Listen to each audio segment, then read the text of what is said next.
A car engine is basically an internal combustion engine where power is generated through expansion of high temperature and high pressure gases.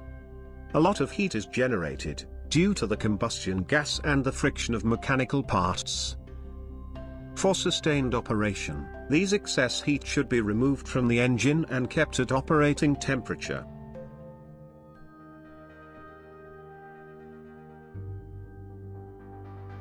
Now let's see the parts involved in cooling the engine. The main parts for cooling the engine are water pump, radiator, thermostat, coolant temperature sensor, and coolant. First, the water pump. Water pump is the heart of the cooling system, which pumps the coolant. It consists of an impeller, a pulley flange, and an O-ring. The impeller is driven by the engine drive belt through a pulley. Next, the radiator. The radiator is a heat exchanger used to transfer the excess heat developed by engine to the atmosphere. The radiator is having an inlet port, outlet port, a drain plug, and a radiator pressure cap. The radiator pressure cap plays a vital role in the cooling system, which will be explained later. Next, the thermostat.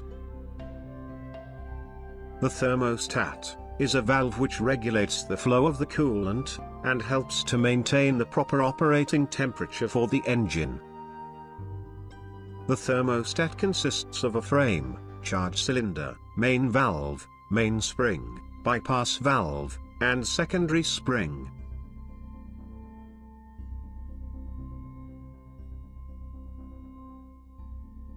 Next, the coolant temperature sensor.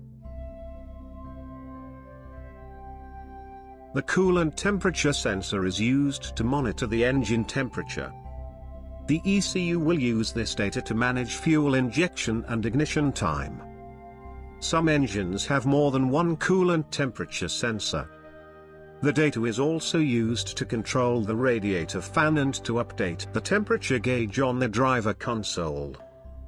The coolant temperature sensor consists of a sensing probe and an electrical connector.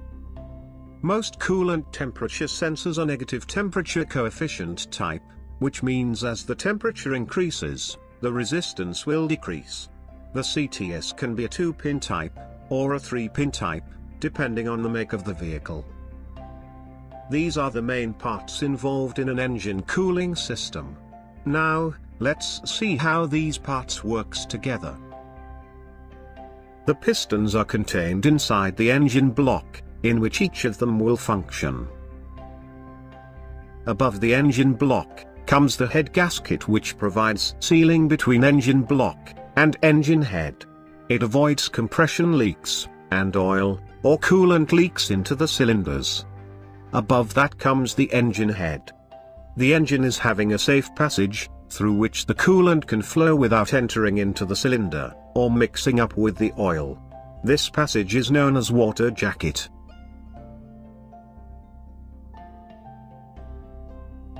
Let's put the parts one by one and see how it works. The water pump pumps the coolant throughout the system with the help of the radial impeller. It is driven by the engine itself, using a serpentine belt. The serpentine belt also drives the power steering pump, alternator, AC compressor. But for now only water pump is shown. Now let's see the connections. The thermostat bypass hose. The thermostat housing. Inside the thermostat, the radiator, and the radiator fan. The lower radiator hose. The water pump outlet hose. The upper radiator hose. The coolant expansion tank. The expansion bleed hose. Coolant overflow hose. So, finally, let's get into the working, starting with the thermostat. The thermostat is actually a valve, which regulates the flow of the coolant. It will always be covered in the coolant, so that the temperature can be sensed. Let's start the operation from a cold engine. When the engine is cold, the bypass valve stays open. So, the coolant bypasses the radiator and recirculates through the engine. This helps the engine to heat up to operating temperature quickly. Eventually, the coolant temperature increases by absorbing the heat from the engine. Once the coolant starts to reach higher temperature, which is usually between 160 to 190 Fahrenheit, the bypass valve will start to close, and the main valve will start to open. This allows the cold coolant from radiator flow to the engine side, and the hot coolant from engine side flow to the radiator. In most cars, the coolant temperature sensor is located near the thermostat housing. It will turn on the radiator fan if the coolant to the radiator side is at high temperature. Now, the hot coolant in the radiator will release its heat to the atmosphere with the help of the fan. At the same time, the cold coolant received from the radiator will start to absorb the heat from the engine for the next cycle. Heating liquid inside a closed system always builds up pressure. So, how to maintain the pressure? Here comes the role of the radiator pressure cap.